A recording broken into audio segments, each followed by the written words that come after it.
On the feast of the apparition of Our Lady of Lourdes, the lesson of Bernadette of Lourdes by Sister Mary Eleanor, CSC, published in Certitudes, copyright 1927. We live in a purse-proud age. We talk glibly of democracy, and yet comparatively few of us judge others by the standard of personal worth. The external trappings of the man receive far more consideration than does his character. Because of our tendency to social judgments, I'm certain that if a vote were taken to determine the consensus of opinion concerning the greatest woman of the past century, lowly Bernadette of Lourdes would receive not even a respectable minority. The size of this minority would, however, depend absolutely on the diffusion of knowledge of Bernadette among those who love the Blessed Virgin Mary. Anyone who loves the Queen of Heaven and who knows the story of Bernadette would perforce grant the greatness of this humble peasant girl of Lourdes. The reasons for Bernadette's greatness are many, and one of the most important of them is her profound humility. Humility was a conspicuous virtue of Our Blessed Lady, who so honored this little French girl. On the occasion of the visitation of Elizabeth, the Virgin Mary did not merely compose poetry when she sang in her Magnificat, "My soul doth magnify the Lord, because he hath regarded the humility of his handmaid." She really announced a cause and its effect, which were to be repeated often in ages to come. Every saint is entitled in some measure to say that God has regarded the humility of his servant, and no saint perhaps can say it with better right than this most favored child of our heavenly Queen, Bernadette of Lourdes. Few of us moderns would select a child so poor, so illiterate, so unhealthy as Bernadette to do any task for us, and yet she was chosen by the Queen of angels and saints to accomplish a mission second only to that of the apostles. Lourdes is the living contradiction of infidelity. Lourdes gives daily testimony to the power of God's mother and the faith of God's children. Lourdes is in many ways the most remarkable fact in the world today. The scientific world went on its knees in homage to Madame Curie because of the benefits conferred on mankind by her discovery of radium.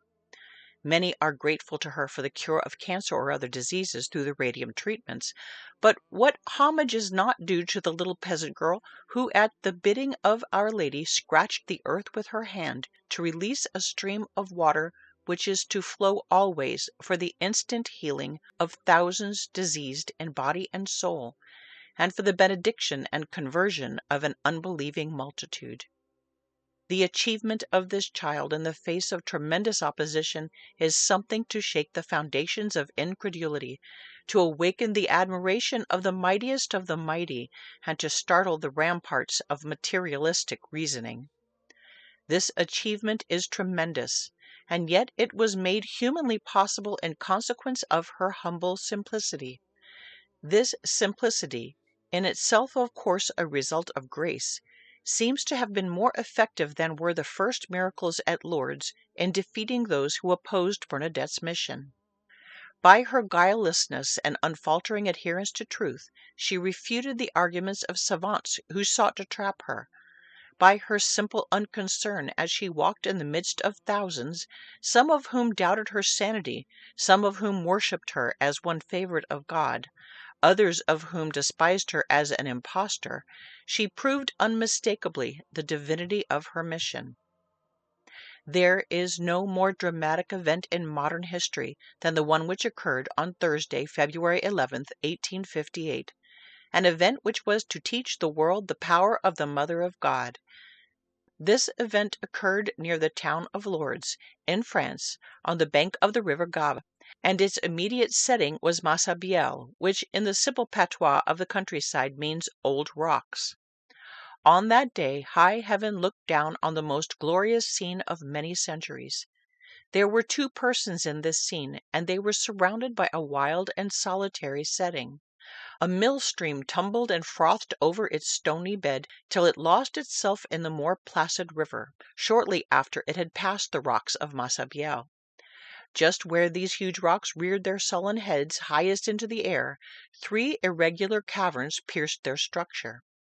The largest cavern was at the base, and the 2 smaller ones were superimposed on this cavern. The 3 caverns were joined by canals. At the base of the larger of the 2 upper caverns, a wild rose trellised itself along the rock. Kneeling on the bank of the churning stream was a little peasant girl of 14 years, clad in a patched black dress with a white capulet or mantle covering her head and falling back over her shoulders. On her little feet she wore the coarse sabots and stockings of the peasants. Between her clasped hands was a rosary, the beads of which were slipped along as she prayed. Her delicate face was transfigured. Her wide brown eyes glowed with unearthly light as they gazed at the other person in the scene. In the larger of the upper caverns of the rock, with her feet just above the trailing rose, stood the most beautiful of women, the Virgin Mary. Ineffable light floated about her, not the glaring light of the sun, but the cool radiance of the morning star. She was of medium height, of human flesh like ours, but flesh lustrous, beautiful beyond dreams. Graceful in immortal youth she stood. On her face could be read the innocence of childhood, the purity of young virginity, the tender seriousness of motherhood, the wisdom of ages, all in sweet harmony. Her robe, long and graceful, was woven of some unimaginable fabric. It fell in folds of light to the small white feet on the dark rock. On each foot was a golden rose, from which streamed a mystic light. A wide blue girdle around her slender waist was knotted loosely in front and fell to the edge of her robe. On her head was a white mantle, which hovered like a moon-kissed cloud over her slim virginal shoulders. In her clasped hands was a milk-white rosary, the beads of which were slipped through her fingers as the little girl before her prayed. She wore no jewels, no diadem, and yet in the blessing of her smile and in the enraptured eyes of the little girl could be read the full measure of this peerless woman's queenliness over heaven and earth. The sum of all earthly beauty stood graciously in that little niche in the rock, and high heaven hovered about the ragged child, into whose eyes the Queen of Heaven was smiling. Why were there in this glorious picture 2 such contrasting figures? We, in our poor, foolish way, would have sought the world over to find a beautiful, cultured woman to represent us on the occasion of Mary's visit to France. We would have furnished a palace for her entertainment and 1,000 ladies in waiting. Why did Our Lady come to this child in this out-of-the-way place? The answer to this question furnishes the reason for the greatness of Bernadette. Our Lady chose Bernadette for the very same reasons, albeit in lesser measures, as those which brought the angel Gabriel to Mary herself, her innocence and her humility. 18 times did Our Lady come from heaven to stand there in that cavern in the rock and to hold communion with the little girl who could not write or read. Every time she came, a larger throng of people was in waiting. They could not see Mary, but they were well content to gaze on the enraptured face of the child who was privileged to converse with her. Monsieur Estrade, who went to Lourdes, as he said, to laugh and enjoy himself thoroughly, expecting to see a kind of farce or some grotesque absurdities, and wondering at the simplicity of so many blockheads, had, after a few minutes' contemplation of the child in ecstasy, the certitude, the irresistible intuition that a mysterious being was there. Thousands of eager eyes watched Bernadette when, during the 9th apparition on February 25th, she opened the earth for the miraculous fountain of Lourdes, an event which has been and still is of such tremendous consequence. The little girl was entrusted at the beginning of this apparition with the 3rd of her secrets. After she had learned this secret, there was a brief silence on the part of Our Lady. Then her lovely voice again ravished Bernadette's ears. "Go and drink from the fountain, and wash yourself in it, and eat of the herb which is growing at its side." At the word fountain, Bernadette gazed about her in bewilderment. There was no fountain, and there never had been one near the grotto. She got up from her knees and walked toward the river, but she was stopped by a word from Our Lady. "Do not go there," said Mary. "I have not spoken of drinking from the Gave. Go to the fountain, it is here." She pointed toward the parched corner of the grotto, to which on the preceding morning she had made Bernadette ascend on her knees. The little girl climbed again to it on her knees. Then, perhaps at some sign from her queen, she scratched the earth and scooped out a handful. Immediately the hole was filled with water. Bernadette 3 times lifted the muddy water to her lips in the hollow of her hand before she could force herself to swallow it. Finally she did so, then bathed her face in the water. She then ate a blade of grass growing beside the hole. Suddenly the water leaped over the brim of the hole and flowed like a thread of silver toward the curious crowd below. At the same moment Our Lady disappeared. Bernadette turned to face the crowd. There were streaks of mud on her face. Some of the people jeered, some cried pitifully, "Bernadette is no longer herself, the poor child has gone mad." Most of them, however, bowed in admiration to the little girl who passed modestly through the crowd and went home. After the vision and Bernadette's departure, the people examined the ground. It was dry all about, except in the place where Bernadette had dug it with her hand. There the tiny streamlet trickled in increasing volume. Today the output of water from that fountain is 18 gallons a minute. Thus came the miraculous water which has given sight to the blind, hearing to the deaf, health to the sick, hope to the hopeless, courage to the despairing, and faith to the unbelieving. The waters of Lourdes have carried their healing power to the 4 corners of the earth. Little Bernadette drank of them often, but they never brought her physical health. She was chosen for the high favor of suffering, as the Son of Mary singles out his special friends who are brave enough to become martyrs for his sake. Little Bernadette was told by Our Lady that she should receive her happiness only when she should come to heaven. Bernadette understood Our Lady well. Eyes that have looked on Mary can never be satisfied with the joys of earth. A heart that loves Mary is glad to suffer for her Son. On April 4th, 1864, the first of the processions at Lourdes was held in accordance with Our Lady's command, given through Bernadette to the church officials. About 50,000 persons marched in this procession, people from every walk of life. It was a magnificent demonstration, a triumphal ceremony, which marked the close of innumerable difficulties on the part of Bernadette and of those who believed in her mission. The name of the favored child was acclaimed by the multitudes, and her story was told from pulpits near and far. The Queen of Heaven, however, feared for the humility of her little handmaid, and so Bernadette was not present to witness her dream come true. Instead, she lay on the humble pallet of public charity in the hospital, her frail body racked with pain. The story of Bernadette did not end with the 18th apparition of Our Lady. It is a continued story whose full meaning will never be known in this world. 3 secrets were entrusted to her by Our Lady. They were not revealed in the succeeding years during which she lived her simple and laborious life as the daughter of a peasant. They were not revealed in the years during which she lived as a sister of charity, serving well the poor and sick. They were not revealed in the 30 years in which her body lay incorrupt in its humble tomb. They were not revealed when that body was given again to the veneration of the public. They were not revealed when the Church hailed her blessed. The full measure of Bernadette's greatness may perhaps be hidden in those secrets. She doubtless prefers it so, because she suffered much when forced to receive adulation. It is the way of those who receive gifts from an earthly sovereign to boast of them.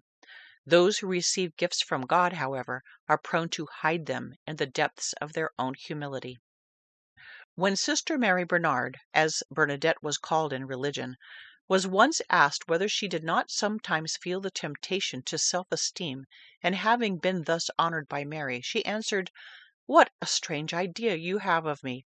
As if I did not know that if the Holy Virgin made choice of me, it was because I was the most ignorant of creatures.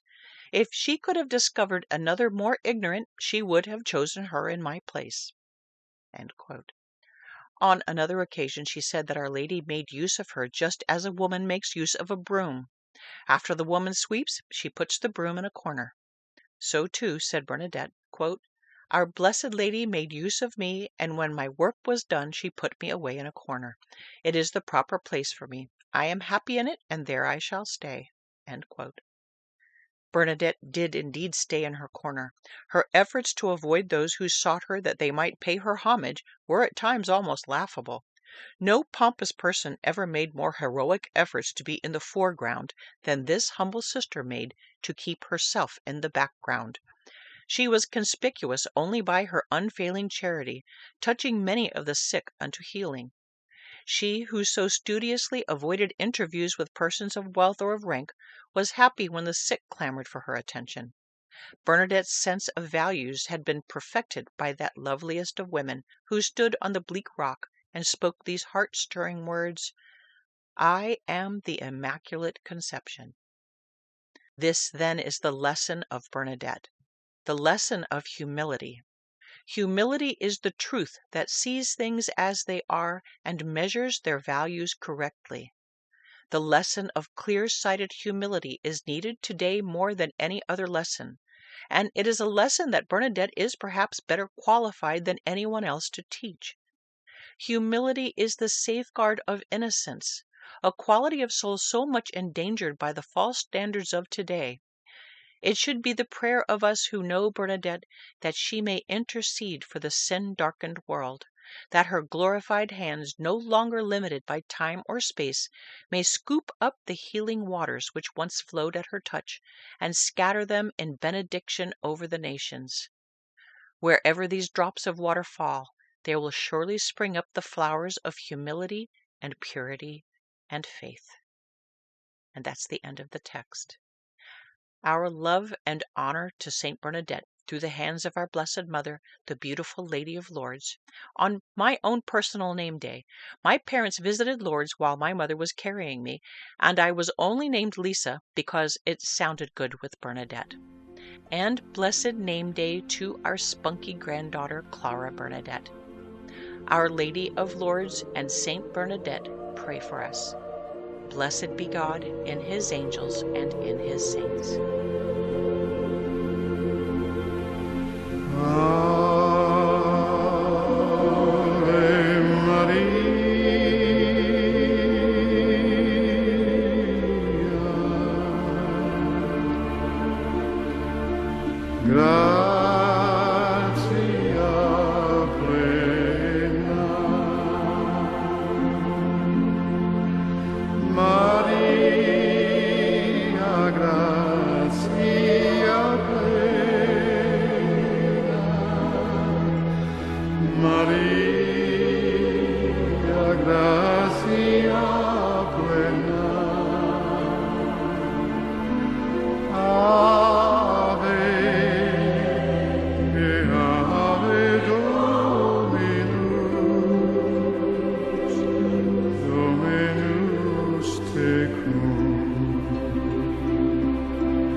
Et benedictus,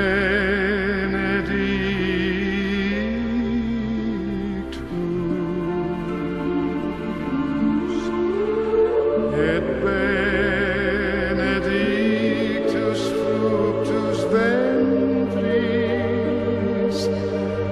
ventris tui, Iesus.